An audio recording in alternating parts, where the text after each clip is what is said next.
Bonsoir à tous, bienvenue dans votre rendez-vous d'information à la une de l'actualité de ce jeudi 1er juin. La poste de Vieux Habitants partiellement détruite. Un violent incendie s'est déclaré dans la nuit et a endommagé le bâtiment. Après la dégradation de la caméra de surveillance du distributeur de billets lundi, la question d'un acte volontaire se pose. À Bemao, c'est l'impasse. Face à face, les agents municipaux grévistes et le maire Hélène Polifonte n'ont pas trouvé d'issue au conflit qui gangrène le fonctionnement des services depuis 44 jours. Au cœur des revendications, le paiement des heures supplémentaires. Ce 1er juin marque le début de la saison cyclonique. Les prévisionnistes ont annoncé une saison plus calme que la précédente avec 3 ouragans majeurs. Mais à Goyave, durement touché par la tempête Fiona, les équipes techniques de la ville se préparent déjà. Comment favoriser le bien vieillir à domicile en Guadeloupe? La question était au cœur d'un séminaire, un colloque organisé sur la problématique. En 2050, l'archipel sera l'un des départements les plus vieux de France. Nous en parlerons avec notre invité, David Lebrave, délégué départemental de la Fédération des services à la personne et de proximité. Triste spectacle dans le bourg de Vieux Habitants au petit matin. Le bureau de poste a été la proie des flammes dans la nuit. Un incendie qui serait volontaire et qui suscite incompréhension et abattement chez les habitants de la commune. D'autant plus que lundi, c'est la caméra de vidéosurveillance du distributeur de billets qui avait été détériorée. Thierry Philippe. Il est environ 2 heures du matin quand un incendie induit par 3 poubelles en feu attaque cette façade du bureau de la poste au bourg de Vieux Habitants. Les flammes sont rapidement maîtrisées par les sapeurs-pompiers. La piste d'un incendie provoqué est plausible. C'est un phénomène qui n'est pas souvent chez nous, mais quand même nous touche de temps en temps parce qu'il y a à peu près 3 mois, on a eu du feu justement au bourg. Et là, 3 mois après, c'est la poste. Depuis lundi, ils ont essayé de dérober, je pense, le distributeur parce que la caméra ne fonctionne plus au niveau du distributeur. Et hier soir, ils ont essayé, je suppose, de faire le mal, quoi. Mais ils n'ont pas su et puis du coup, c'est le feu qui a pris le pas. Claude est un ancien agent de la Poste, aujourd'hui à la retraite. Il est attristé face aux dommages occasionnés par l'incendie au bureau de la Poste de Vieux Habitants. Le bureau de poste joue un rôle social et le plus grave, c'est qu'il n'y a pas de distributeur à quelques kilomètres à la ronde, à part Bouillante et Baïf. Les conséquences sont énormes pour la clientèle. Ce bureau accueille 120 personnes par jour. Actuellement, ce qui est important pour nous, c'est que notre clientèle puisse avoir accès non seulement aux opérations financières, ce qu'ils pourront faire en se dirigeant vers les bureaux de Bouillante Centre, vers les bureaux de Baïf. Et concernant le courrier et le colis, ils pourront effectuer leur retrait directement au centre courrier de Baïf qui se trouve dans la zone industrielle artisanale.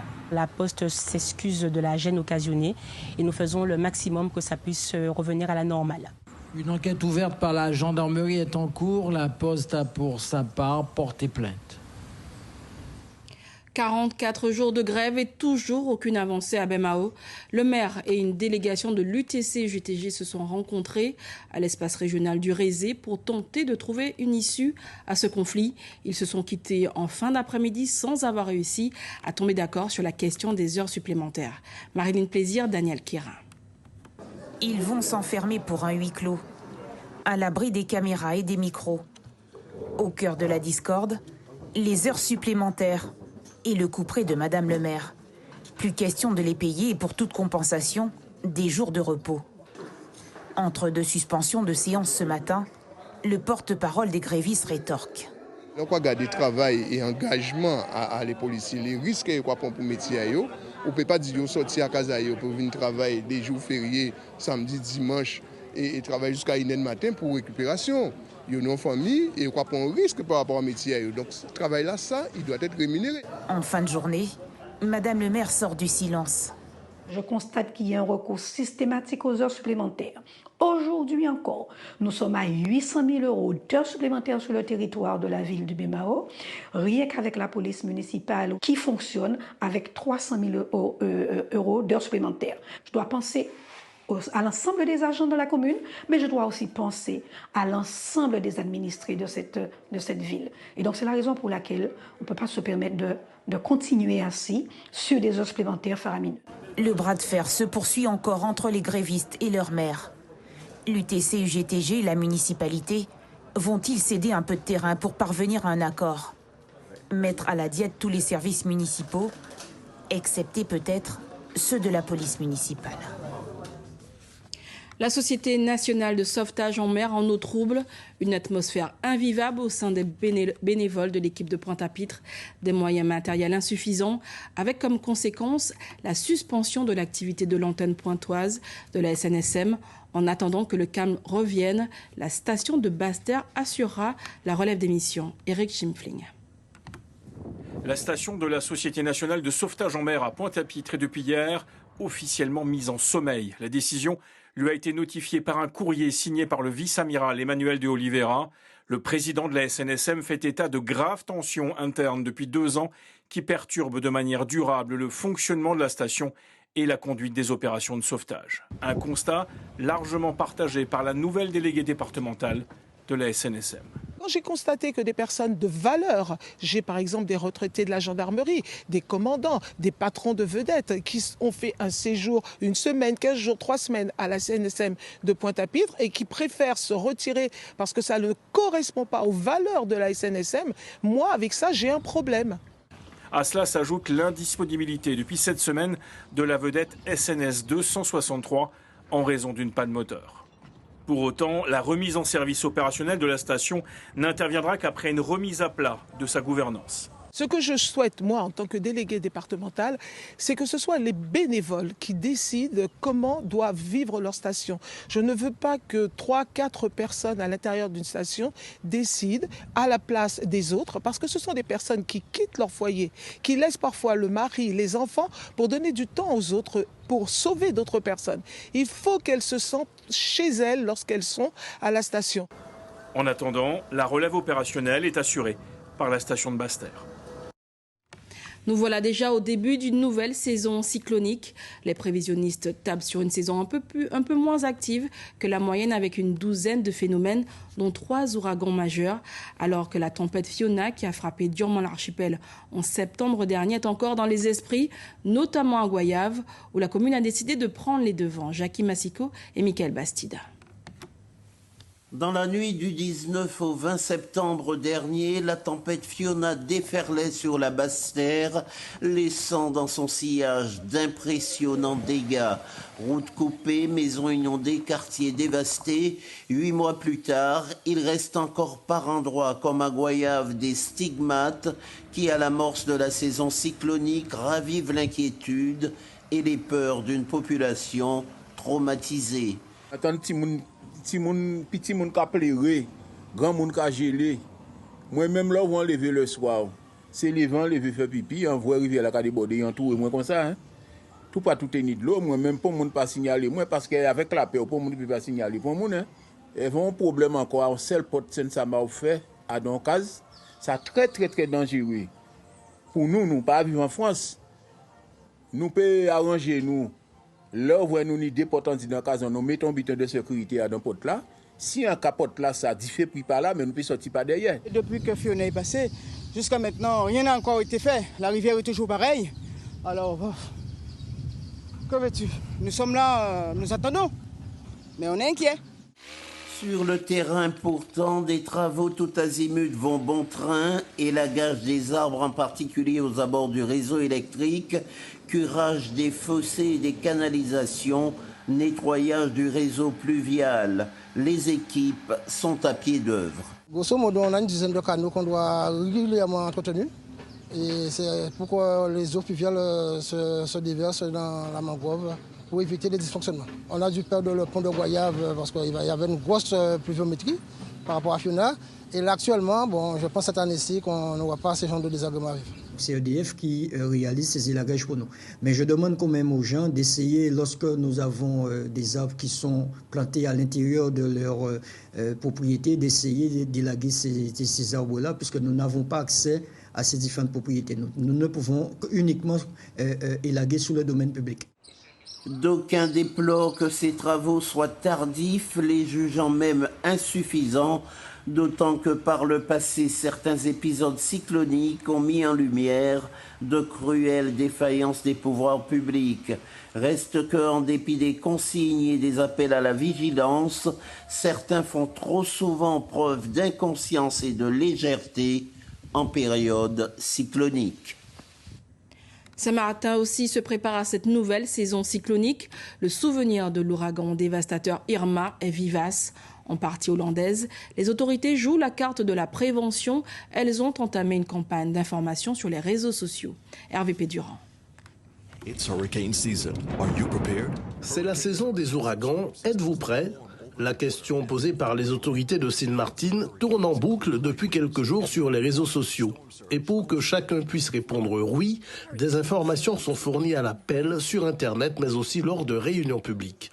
Définition d'un phénomène cyclonique, mesures de protection, rôle des services sur le terrain ou encore gestes de premier secours, une mobilisation essentielle. 12 à 17 tempêtes sont annoncées cette saison. Et parmi elles, 5 à 9 tempêtes pourraient se transformer en ouragans. Nous devons faire attention, car même une dépression tropicale qui reste trop longtemps sur l'île peut provoquer d'énormes dégâts à cause des fortes pluies. Nous devons rester vigilants. Cette campagne de prévention vise aussi à sensibiliser les habitants aux conséquences d'une préparation négligée. Il suffit d'un ouragan pour que ce soit une mauvaise saison, a expliqué une ministre. Le tourisme, fortement touché lors du passage de l'ouragan Irma, est le moteur de l'économie pour les deux parties de l'île. Et côté français, on se prépare aussi. Des travaux de nettoyage des ravines doivent commencer sous peu. En bref, Marie-Laure Aigle, candidate dans la 3e circonscription lors des législatives 2022, a été déclarée inéligible par le Conseil constitutionnel. Pour une année, son compte de campagne a été rejeté par la Commission nationale des comptes de campagne et des financements politiques au motif qu'elle a réglé directement, malgré la désignation du mandataire, une part substantielle des dépenses engagées. L'ancienne candidate se dit étonnée du caractère tardif de cette décision, alors que sur le site du Conseil constitutionnel, il était mentionné la clôture des études des comptes de campagne. C'est une première chez nous. Le colloque sur le bien vieillir dans les départements et régions d'outre-mer s'est tenu au Gosier aujourd'hui, organisé par la Fédération des services à la personne et de proximité. On le sait, d'ici 2050, la Guadeloupe sera l'un des départements les plus vieux de France.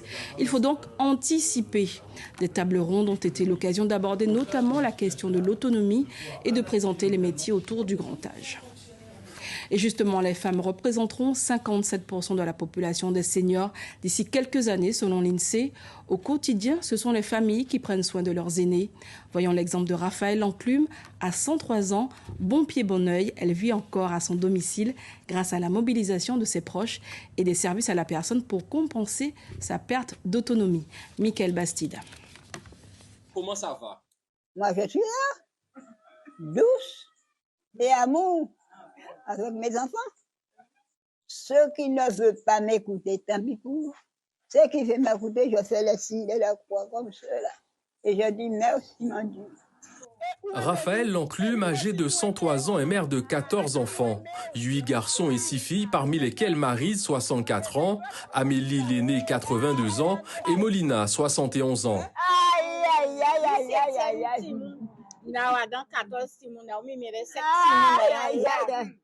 La mobilisation de la fratrie permet à la doyenne de vivre à son domicile à Petit-Bourg et de bénéficier des soins et de l'attention dont elle a besoin. De tout corps et de toute âme, je demande à Dieu de me donner, s'il vous plaît, le droit de faire ce que je dois faire. Fervente croyante, la marchande vendait ses fruits et légumes sur le marché des quais à Pointe-à-Pitre et a gagné sa vie aux côtés de son mari Amédée grâce au travail de la terre. Ça, bon Dieu, il a fait tout ça, été bon, moi. En des cas, plus donné, il y a des cas bon. Et à aimer à partager. Dis ça là, attention à ça là. Ou bien ne pas faire l'autre. Bon, si un homme est qui dit un gars prend un gabaye, la dit bas petit taille. Alors des gars ils font du partage. On va des gars partage puis si pour quartier moi des gars fait lit. Une vie de partage et de rigueur qu'elle transmet à ses proches. L'arrière-grand-mère n'est pas avare de compliments et de conseils. Sabina a des belles petits yeux. Il me regarde, il me voit. Il va se faire de la vie sur la terre. Un petit chrétien comme ça, petit timon comme ça, pas voyer il va garder moi tout seul. Et au domino, Raphaël n'est pas du genre à passer son tour. Attendez, ne va pas trop vite. Vite bien, bagaille ensemble. Et là, c'est deux. De la chanson à la danse, il n'y a qu'un pas à franchir.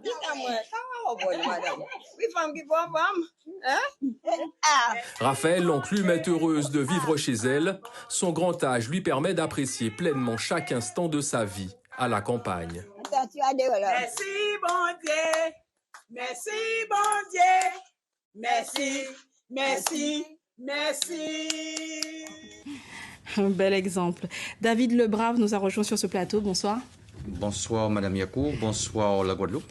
Donc vous êtes délégué départemental de la Fédération française des services à la personne et de proximité.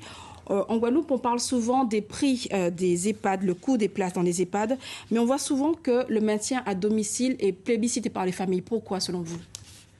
Parce que c'est leur confort, leurs habitudes qu'ils vont perdre s'ils quittent le domicile. Nous sommes là pour favoriser effectivement ce besoin dans le confort qu'on peut les amener. Justement, vous favorisez la position des aidants. Qui est-ce qu'on peut qualifier d'aidant quand il s'agit de personnes âgées? Tout le monde est aidant. Ce n'est pas que la famille, ce n'est pas que l'enfant. Ça peut être la personne de confiance. Ça peut être le facteur. Voilà, je peux dire, il y a plein de personnes, mais les dents, c'est les dents naturelles. Lors de ce colloque, vous avez justement parlé de ce rôle des dents et des aides, des accompagnements qui sont à leur disposition. Quels sont-ils? Nous avons effectivement aujourd'hui développé lors de notre colloque les avantages pour les aidants. Effectivement, le conseil départemental a mis en place un panier pour les aidants, c'est un forfait annuel pour subvenir effectivement ou pour dépanner les aidants. Justement, on parle donc des aidants, mais il y a aussi des aménagements qu'on peut retrouver chez les aînés, justement. Vous favorisez aussi cet accompagnement en adaptant les logements? On accompagne effectivement les personnes âgées qui souhaitent effectivement réaménager leur maison en mettant en place tous les dispositifs nécessaires. Donc en allant sur l'amélioration de l'habitat, on fait le montage des dossiers pour eux. Le département effectivement est partenaire, y compris effectivement la CGSS. Justement, et on parlait aussi de domotique quand il s'agit justement des personnes âgées. Tout à fait, il y a toute la domotique qui est mise en place et qu'on demande aussi aux familles de pouvoir se rapprocher des partenaires qui sont dans ce secteur-là. Juste domotique, quand on parle de domotique pour les personnes âgées, il s'agit de quoi exactement? Il s'agit de tout. Il s'agit de la téléassistance, pour ne pas les citer. Donc mettre un médaillon pour les protéger en cas de chute, en cas de malaise. Il suffit juste d'appuyer sur un bouton et ça déclenche effectivement les secours, les alertes. Après, vous avez aussi la caméra posée dans la maison, qui permet aussi d'avoir, pour les familles, les enfants, d'avoir un peu de sécurité, un peu de tranquillité. Donc des outils pour que nos aînés ne soient pas enfermés chez eux. Mais vous avez aussi voulu mettre l'accent lors de ce colloque sur certains métiers, notamment celui d'auxiliaire de vie qui vous tient particulièrement à cœur. Oui. Il y a eu la journée nationale des aides à domicile qui était le 17 mars 2023 et que dorénavant, on va le mettre en place chaque année. C'est un métier malheureusement qui est un peu pas reconnu à sa juste valeur parce que sincèrement, il faut féliciter ces auxiliaires de vie. Il faut féliciter ce personnel qui travaille au quotidien pour le confort de nos aînés. Justement, elles deviennent généralement des personnes de confiance, mais qui sont formées justement à apporter des soins. L'auxiliaire de vie n'est pas formé pour porter des soins, d'accord? L'auxiliaire de vie est là pour accompagner, pour aider la personne âgée dans les tâches de la vie quotidienne. Demain, oui, avec la réforme du service actuellement, les SAD, donc service autonomie à domicile, services d'aide à domicile, excusez-moi, demain nous seront des services autonomie. Donc effectivement, nous ne serons pas dans l'obligation, nous, services d'aide à domicile, de nous mutualiser ou de nous transformer, mais ceux qui voudront effectivement aller vers le côté médical, donc s'allier avec un SIAD ou un SPASAD, donc service de soins et d'infirmiers à domicile, donc ça c'est le SIAD, et le SPASAD c'est la compilation d'un SIAD et d'un SAD. Oui, demain, effectivement, nos auxiliaires de vie pourront monter en compétence pour aller vers le côté aide-soignant et pouvoir délivrer le côté soins. Très bien, je vous remercie. Donc, David Lebrave, je rappelle que vous êtes délégué départemental de la Fédération française de services à la personne et de proximité. Merci beaucoup. Merci à vous, Madame Yakou. Après nos aînés, notre jeunesse et cette très belle performance des élèves guadeloupéens au concours C'est Génial, le collège Edmond Bambuc du Gosier avec son projet Coco & Co et le lycée Yves Le Borgne de Saint-Am, porteur du projet Loin du cœur, près des ondes, ont chacun remporté un prix dans ce grand concours scientifique national. Thierry Hillersin et Emmanuel Morel. Des projets innovants, ici on parle physique, chimie, technologie, les sciences et leurs possibilités quasi infinies. Ce concours invite les élèves à présenter un projet scientifique, peu importe le thème. Avec l'imagination pour seul moteur, ces collégiens et lycéens surprennent. Je suis surtout étonnée quand même de la qualité des présentations, de leur aisance à l'oral. Puis on voit qu'ils ont préparé ça avec beaucoup de sérieux. Ça va de la 6e à la terminale et même au BTS. Et on retrouve cet enthousiasme qui est vraiment étonnant et ça fait plaisir. Et pour les présentations, nos petits savants n'ont aucun problème. Leurs projets développés sur un an sont exposés avec confiance et professionnalisme, comme ce détecteur de battements cardiaques prometteur qui fera à coup sûr le bonheur des secouristes guadeloupéens. Le but de ce projet, c'est de détecter le battement cardiaque, donc le pouls d'une personne à distance, donc sans contact avec celle-ci. Donc pour cela, on a utilisé des ondes ultrasonores. Donc on a créé 2 dispositifs, donc 2 détecteurs.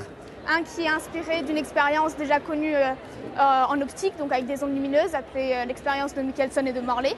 Ce dispositif, lui, est basé sur une multiplication de 2 ondes et qui vont nous permettre de détecter le battement cardiaque d'une personne. Des entreprises et des chercheurs ont dirigé le jury. L'objectif du concours C'est Génial est de promouvoir les filières scientifiques, des disciplines qui attirent toujours plus en Outre-mer. On en vient au sport. Coup d'envoi du tournoi international de football U16. Des équipes de la Guadeloupe affronteront pendant 3 jours des formations venues de l'Hexagone, de Martinique, du Brésil ou encore du Congo. Ce matin à Sainte-Anne, le CRFA s'est imposé 2-1 face à une sélection de la Martinique.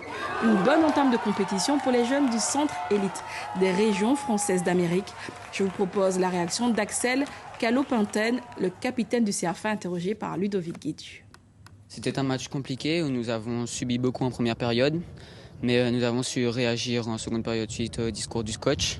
On a été remotivés, on a fait un travail collectif et on a poussé pour remporter ce match. En deuxième mi-temps, le CRFA vient nous chercher un peu plus haut. Et ce qui les réussit, ils arrivent à marquer un but sur une erreur défensive de notre part. On égalise sur une belle action. On est bien dans le match, on reprend la possession, on domine. Et sur un corner mal géré par notre défense, puisque il y a un corner joué à 2, on a qu'un seul joueur qui a fait le marquage, on prend un deuxième but. Donc félicitations à cette équipe du CRFA. Et cet après-midi, d'autres matchs se sont tenus. Dans la poule A, le Stade Rennais bat la sélection de la Grande-Terre 2-0. Marie-Galante perd également contre l'Olympique de Marseille 4-0. Dans la poule B, Cap Excellence perd également son match contre l'Entente Interclub. Le Havre-Torcy se mobilise avec un score de 0-0. Et dans la poule C, Flamengo bat la Martinique 2-1. Et la sélection et le CRFA font match nul 1-1. C'est maintenant la fin de cette édition, mais avant de nous quitter, je vous en rappelle l'une des informations principales. Ce sont les négociations qui n'avancent pas à Bemao. Face à face, les agents municipaux grévistes et le maire Hélène Polifonte n'ont pas trouvé d'issue au conflit qui gangrène le fonctionnement des services depuis 44 jours maintenant. Au cœur des revendications, le paiement des heures supplémentaires. Après ce journal, ne manquez pas votre rendez-vous politique, question première. Ce soir, Claude Danicon reçoit le maire de Bouillante, Thierry Abelli. Demain, l'information revient en radio à 5h avec Florence Péroumal. À 6h15, dans la grande interview, Claude Danicon recevra Jacqueline Cachemire-Toll. Donc vous le voyez, Jacqueline Cachemianton, l'invité de Claude Anican demain, à 13h à cette même place, Eddie Golabcan, et dès 19h, Ludivine Guiolé au lac. Je vous souhaite de passer une très belle soirée, soyez prudents et à bientôt.